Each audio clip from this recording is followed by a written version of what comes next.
ಕಟೀಲು ಶ್ರೀ ದುರ್ಗಾಪರಮೇಶ್ವರಿ ದೇವಸ್ಥಾನದಲ್ಲಿ ಜಾತ್ರಾ ಸಂಭ್ರಮ ನಡೆಯುತ್ತಿದೆ. ಕಟೀಲು ದೇವಳದ ನೂತನ ಸ್ವಾಗತ ಗೋಪುರವನ್ನ ಯಕ್ಕಾರ್ ಎಂಬಲ್ಲಿ ನಿರ್ಮಾಣ ಮಾಡಲಾಗಿದ್ದು, ಸ್ವಾಗತ ಗೋಪುರವನ್ನ ಪಾಲಿಮಾರು ಮಠದ ಶ್ರೀ ವಿದ್ಯಾಧೀಶ ಸ್ವಾಮೀಜಿ ಉದ್ಘಾಟನೆ ಮಾಡಿದ್ದಾರೆ. ಮಂಗಳೂರಿನಿಂದ ಕಟೀಲಿಗೆ ಸಾಗುವ ಯಕ್ಕಾರು ಎಂಬಲ್ಲಿ ಈ ಹಿಂದೆಯೂ ಸ್ವಾಗತ ಗೋಪುರವಿತ್ತು. ಆದರೆ ರಸ್ತೆ ಅಗಲೀಕರಣ ಕಾರಣದಿಂದ ಹಳೆಯ ಗೋಪುರವನ್ನ ಕೆಡವಲಾಗಿದ್ದು, ಇದೀಗ ಹೊಸ ಗೋಪುರದ ನಿರ್ಮಾಣ ಮಾಡಲಾಗಿದೆ. ಈ ಹೊಸ ಗೋಪುರವನ್ನ ಉದ್ಯಮಿಗಳಾದ ಸುಧಾಕರ್ ಶೆಟ್ಟಿ ಮತ್ತು ಅನಿಲ್ ಕುಮಾರ್ ಶೆಟ್ಟಿ ನಿರ್ಮಿಸಿದ್ದಾರೆ.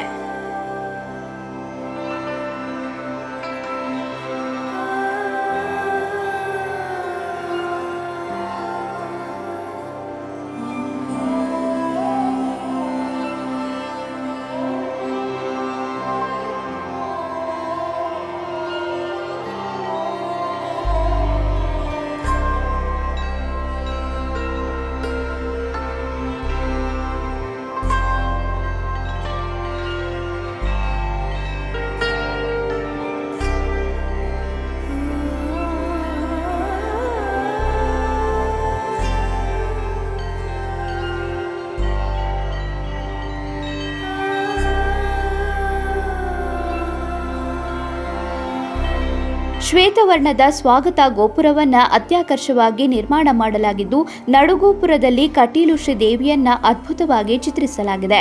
ಕಟೀಲು ದುರ್ಗಾ ಪರಮೇಶ್ವರಿಯ ಬಲಭಾಗದಲ್ಲಿ ಶಾರದೆ, ಎಡಭಾಗದಲ್ಲಿ ಲಕ್ಷ್ಮಿಯ ಸುಂದರವಾದ ಮೂರ್ತಿ ನಿರ್ಮಾಣ ಮಾಡಲಾಗಿದೆ.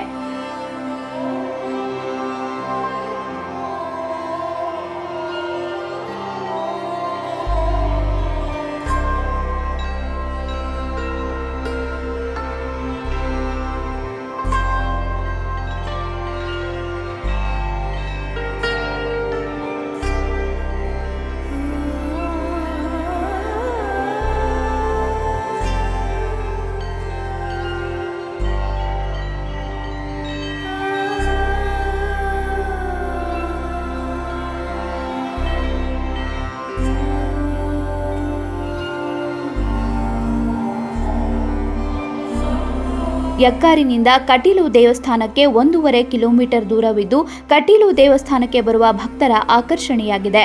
ಕಟೀಲು ದೇವಸ್ಥಾನದಲ್ಲಿ ಜಾತ್ರೋತ್ಸವದ ಪ್ರಯುಕ್ತ ಪ್ರತಿದಿನ ಧಾರ್ಮಿಕ ಕಾರ್ಯಕ್ರಮಗಳು, ದೇವಿಗೆ ವಿವಿಧ ಪೂಜಾ ವಿಧಿವಿಧಾನಗಳು ನಡೆಯುತ್ತಿವೆ.